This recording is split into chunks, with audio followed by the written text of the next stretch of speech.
เกิดมาเป็นของธรรมดาเท่าแก่สลาเป็นเวลาเปลี่ยนแปลงบ่ได้ทุกคนก็เข้าใจนี่เป็นกฎเกณฑ์ของมนุษย์เกิดมา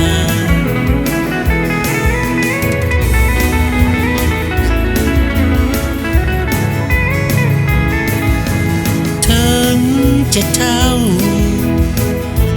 ถึงจะแก่แต่จิตใจ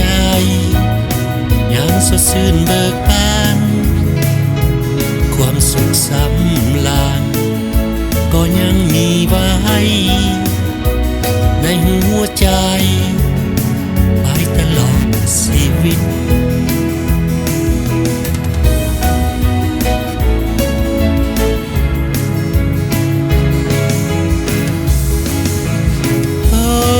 ก็ขาวหนวดก็ยาวแสงตาก็มีปัญหาแขนและขา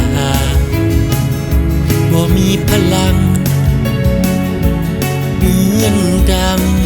ำยามหนุ่มน้อย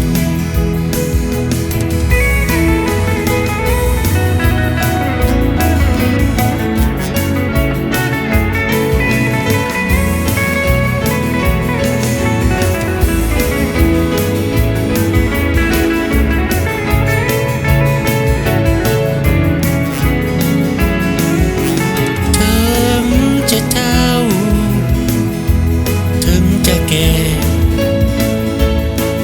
อายุเป็นเพียงตัวเลขขอจงสร้าง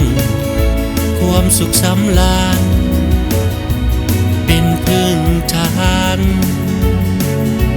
ให้แก่ชีวิตของ